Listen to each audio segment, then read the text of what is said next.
सबसे पहले मैथ में 99 प्लस परसेंटाइल स्कोर करने के लिए तुम्हें ये पता होना चाहिए कि कितने चैप्टर्स हाई वेटेज हैं, कितने क्वेश्चंस करने पे कितनी परसेंटाइल बनती है और कितने मार्क्स पे कितनी क्या कैसे क्या परसेंटाइल बनती है। तो सबसे पहले मैं तुम्हें वो बताता हूँ, मैं खुद अपना बता रहा हूँ। जब मैंने 2023 में पेपर दिया था तो मैं मैथ्स में केवल 8 क्वेश्चंस करके आया था और मैंने केवल वही क्वेश्चंस करे थे जो मुझे आते थे, जिन्हें मैं बिल्कुल सही कर सकता था और मुझे पता था कि मैं इनका आंसर्स करूंगा तो वो बिल्कुल सही जाएंगे। केवल मैंने वही क्वेश्चंस करके आया था। 2023 में मैं केवल 8 क्वेश्चंस करके आया था, उसमें से मेरे मिनिमम 7 क्वेश्चन सही थे, तो मैं मान के चल रहा हूँ मेरे 8 सही थे, तो मेरी उस समय परसेंटाइल बनी थी 96.12, ठीक है।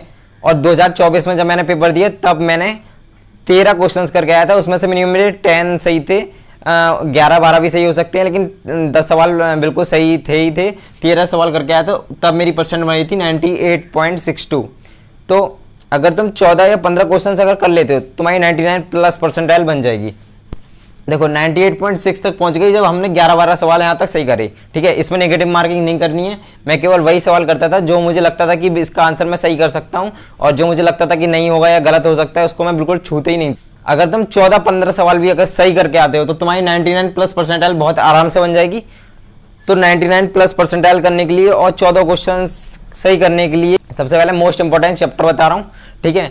तो 12 ऐसे चैप्टर्स हैं जिनका वेटेज बहुत ज्यादा देखे गया, हाई वेटेज वाले चैप्टर 2024 में जिनका ट्रेंड इंक्रीज हुआ है। तो सबसे पहले इंपॉर्टेंट चैप्टर है हमारा सीक्वेंस सीरीज, दूसरा है इंपॉर्टेंट चैप्टर बायनोमियल थ्योरम, तीसरा स्ट्रेट लाइन भी इंपॉर्टेंट हो गया। 2024 में इससे ज्यादा क्वेश्चंस देखे गए हैं as comparison to previous years.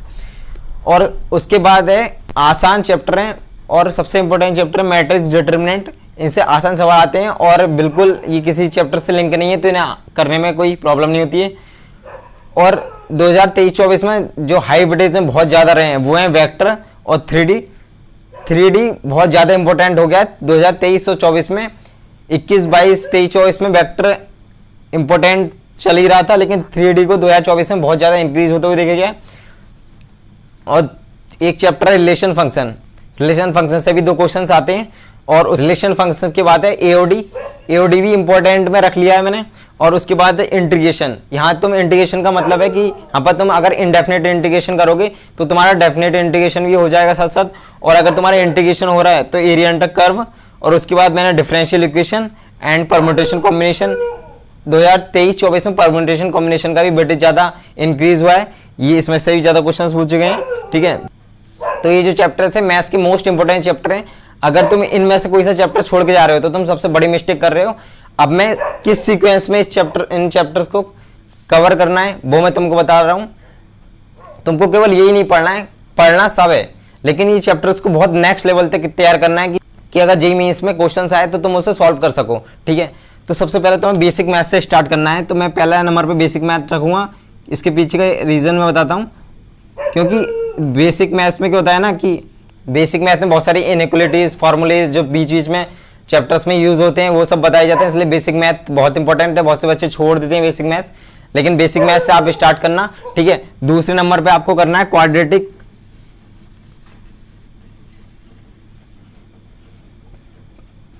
Quadratic से भी हर साल एक सवाल आता है, बहुत आसान चैप्टर है। क्वाड्रेटिक भी मैंने इसलिए रख रखा है क्योंकि क्वाड्रेटिक से एक सवाल आएगा और क्वाड्रेटिक का यूज बहुत जगह होता है। बहुत सारे क्वेश्चंस की सॉल्विंग में आके क्वाड्रेटिक बन जाती है, तो उसे अगर तुम्हें सॉल्व करना नहीं आती होगी अच्छे से तो तुम नहीं कर पाओगे। क्वाड्रेटिक कर लोगे तो आसान सवाल आता है, बहुत आराम से हो जाएगा और तुम्हें बाकी चैप्टर्स में भी मदद मिलेगी, ठीक है। और तीसरा है सीक्वेंस सीरीज, बहुत इंपॉर्टेंट चैप्टर है, ठीक है। उसके बाद सीक्वेंस सीरीज करना है। उसके बाद बायनोमियल थ्योरम, और बायनोमियल थ्योरम अगर तुम सीक्वेंस सीरीज कर रहे हो ना तो सीक्वेंस सीरीज का बहुत सारी जगह यूज होता है। बायनोमियल थ्योरम में भी थोड़ा सीक्वेंस का यूज होता है, ठीक है। उसके बाद तुमको करना है ट्रिग्नोमेट्री।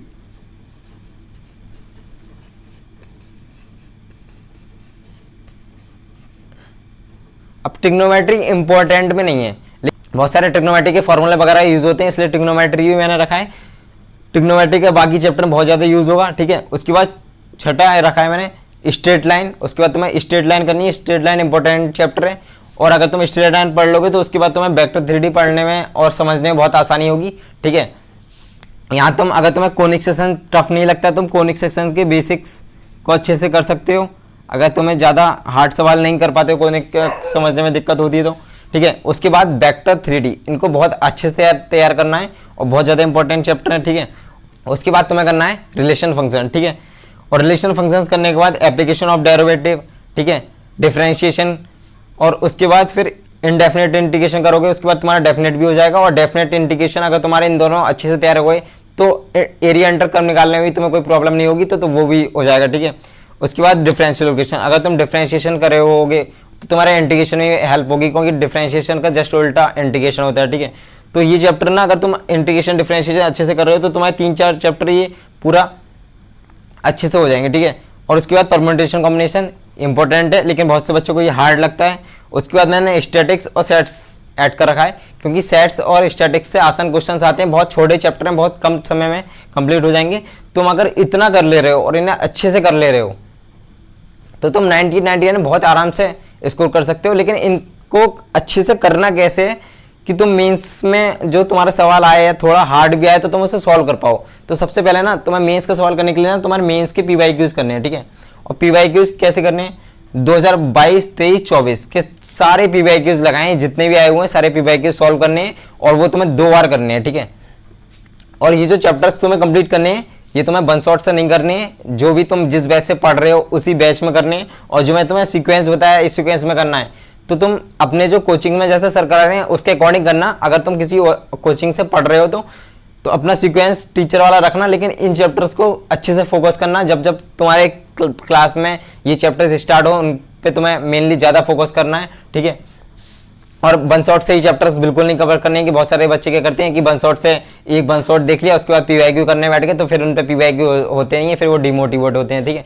तो वन शॉट देखने से पीवाईक्यू सॉल्व नहीं होंगे मैथ्स के, ठीक है। यूट्यूब पे बहुत सारी पीवाईक्यूज के सेशन होते हैं, ठीक है, उन्हें भी नहीं करना है। तो मैं पीवाईक्यूज खुद से लगाने हैं, और पीवाईक्यूज अगर स्टार्टिंग में सॉल्व नहीं हो तो उनके सॉल्यूशन देखने हैं, समझने हैं। और जो तुम्हारे जिस भी कोचिंग से या जिस भी या कहीं से भी जहाँ से पढ़ रहे हो वहाँ सर ने तुम्हारे जब क्लासेस करवाई, जब सर ने चैप्टर्स पढ़ाया तब देखना है कहाँ क्या कॉन्सेप्ट बताया।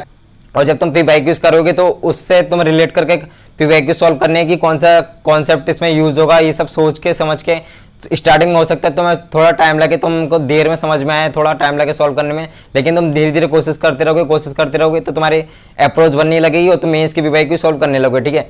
उससे पहले तुम्हें फाइनल मेंस की पीवाईक्यू करने हैं, उससे पहले तुम चाहो तो थोड़े आसान सवाल कर सकते हो, मॉड्यूल के सवाल कर सकते हो, लेकिन तुम्हें फाइनल करने हैं पीवाईक्यू से, तभी तुम्हारा कॉन्फिडेंस आएगा, ठीक है।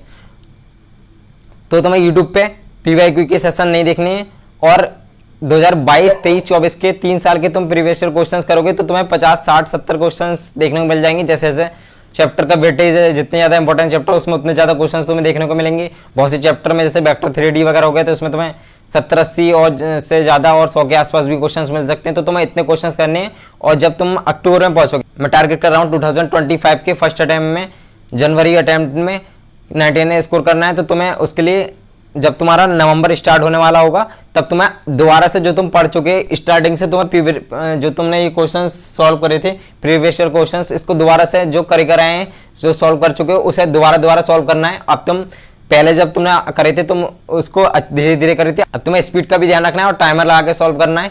उससे तुम्हारी एक्यूरेसी स्पीड दोनों अच्छी होगी, ठीक है, और ध्यान से करना है। और बहुत से बच्चे क्या करते हैं ना कि जब कैलकुलेशन कर रहे होते हैं बीच में तो उनकी कैलकुलेशन गलत हो जाती है, उससे आंसर गलत निकल के आता है। तो अगर तुम्हारी इस तरीके की प्रॉब्लम होती है ना तो तुम एक बात ध्यान रखना कि जैसे कि जब तुम क्वेश्चंस को सॉल्व करते हो ना तो तुम स्टेप बाय स्टेप सारे स्टेप लिखा करो, मतलब कि बीच में गैप मत छोड़ा करो कि 1-2 स्टेप कम कर दिए, उससे क्या है ना मिस्टेक्स के चांसेस बढ़ते हैं, ठीक है। लेकिन फास्ट स्पीड पर सॉल्व किया करो और एक एक स्टेप लिख के सॉल्व करोगे तो तुम्हारी मिस्टेक्स कम होंगी, उससे तुम्हारी एक्यूरेसी भी ठीक रहेगी और स्पीड बढ़ेगी। और स्पीड बढ़ाने के लिए टाइम और लगा के करें, 10 क्वेश्चंस अपने सिलेक्ट कर लें, उसके लिए अपना 4 मिनट के अकॉर्डिंग अपना टाइम लगा दें। अगर मैथ्स में देखो, अगर तुम मैथ्स के में जेईई मेंस में 3 घंटे मिलती हैं, अगर तुम उसमें से 1 घंटा मैथ्स में दे रहे हो और तुम्हें 15 क्वेश्चंस करने हैं तो तुम्हें 4 मिनट पर क्वेश्चन को मिल रहे हैं। तुम 4 मिनट में आसान क्वेश्चन देख के बहुत आराम से कर सकते हो। तुम्हें 30 में से केवल 15 क्वेश्चन करने हैं और 15 क्वेश्चन करके तुम्हें 99+ परसेंटाइल आ जाएगी। उतनी बड़ी बात नहीं है, ठीक है, बहुत आसान है, कर सकते हो, डूएबल है, लेकिन मेहनत करनी पड़ेगी। तुम्हें स्टार्टिंग में पीवाईक्यू सॉल्व नहीं होंगे, समझना पड़ेगा, सॉल्यूशन देखना पड़ेगा, उसके बाद समझ में आएंगे, फिर अप्रोच बनेगी। लेकिन एक बार करोगे तो फिर भूल जाओगे। लेकिन इसलिए मैं बोल रहा हूँ कि अक्टूबर से तुम्हें दोबारा स्टार्ट कर देना है। जो तुम पिछला पढ़ चुके हो उससे तुम्हें फिर दोबारा इसी सिक्वेंस से अपने प्रीवियस ईयर क्वेश्चंस वगैरह करने हैं, और जो तुम्हारे चैप्टर्स बाकी रह गए हैं उन्हें भी करना है, बेसिक करना है। जो चीज़ तुम्हें कठिन लग रही है उसको छोड़ सकते हो, लेकिन ये नहीं कि तुम पूरा चैप्टर ही छोड़ के जा रहे हो। बहुत बार क्या होता है ना कि जो बहुत हार्ड चैप्टर होते हैं उनसे बहुत आसान सवाल आ जाता है। देखो 2025 में अप्रॉक्स 15 या 16 लाख स्टूडेंट बैठने वाले हैं, ठीक है। मैं मान के चलूँ कि अगर 16 लाख कैंडिडेट्स बैठ रहे हैं, ठीक है, तो तुम अगर 14 लाख हटा दो जो ना पढ़ रहे हैं या पूरा सिलेबस कंप्लीट नहीं कर रहे हैं, तो 2 लाख तो मानोगे कि 2 लाख जो स्टूडेंट्स हैं, एस्पिरेंट हैं, 2 लाख जो जेईई एस्पिरेंट है वो सिलेबस कंप्लीट कर रहे हैं। तो अगर तुम इनमें से कोई भी चैप्टर छोड़ के जा रहे हो बिल्कुल ही, और अगर आसान सवाल आ गया उस चैप्टर का, तो जो बच्चा करा हुआ होगा या थोड़ा बहुत बेसिक्स पढ़ा होगा तो वो कर आएगा, वो तुमसे आगे हो जाएगा। इसलिए सिलेबस पूरा करना बहुत इंपॉर्टेंट है। सिलेबस को पूरा जरूर करें, लेकिन ये जो चैप्टर बताएं इनका जरूर ध्यान रखें, इनमें से कोई चैप्टर छोड़ना नहीं है और इनको और अच्छे तरीके से और अच्छे लेवल तक तैयार करना है, ठीक है। ये मैंने तुमको बता दिया। तुम्हें पिछले 3 ईयर्स के क्वेश्चन सॉल्व करने हैं, उससे तुम्हें कॉन्फिडेंस आएगा तो तुम्हारा डेफिनेटली तुम पेपर में अच्छा कर पाओगे और तुम्हारा अच्छा स्कोर कर पाओगे।